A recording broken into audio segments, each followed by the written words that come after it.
हाय, hello, नमस्कार. स्वागत आहे तुमचं माझ्या स्वामिनी बालार या फूड चॅनलमध्ये. आज आपण बनवणार आहोत खिचडी भात. फौजींसोबत क्वार्टरमध्ये असताना कधी स्वयंपाकाला उशीर झाला किंवा कधी खूप काही बनवायचं नसेल तर आमचा फौजींना एक प्रश्न असतो, आज खिचडी भात चालेल का? तिकडून डन उत्तर आल्यावर आम्ही लागतो लगेच तयारीला. चला तर मग स्वामिनीला पण आज खिचडी भाताची चव देऊया. इथे मी 2 चमचे तांदूळ आणि 1 चमचा डाळ घेतलेली आहे. 1-2 पाण्याने स्वच्छ धुवून घ्यायचं. त्यानंतर अर्ध गाजर, थोडेसे मटर घेतले, त्यालाही 1-2 पाण्याने स्वच्छ धुवून घ्यायचं.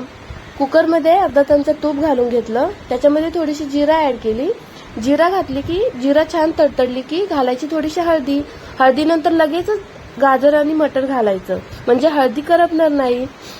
या दोघांनाही मस्त छान असं परतून घ्यायचं. त्यानंतर घालायचं धुतलेले डाळ आणि तांदूळ. डाळ तांदूळ घातल्यावर याला परत एकदा 2-3 मिनिटं छान परतून घ्यायचं. असं परतून घेतल्यावर खिचडी भाताला वेगळीच चव येते. त्यानंतर मी इथे चिमूटभर मीठ घातलं. मीठ घातल्यानंतर 2 छोटे ग्लास पाणी घालायचं. कुकरचं झाकण लावून गॅस थोडा कमी करून मस्त 2 शिट्ट्या काढून घ्यायच्या. मस्त असा मौशी शिजलेला खिचडी भात तयार आहे. तुम्ही तुमच्या बाळाला वेट गेनिंगसाठी हा खिचडी भात खाऊ घालू शकता. तुम्ही पाहिजे तर यामध्ये बटाटा पण घालू शकता. तयार आहे आपला खिचडी भात. Bye bye.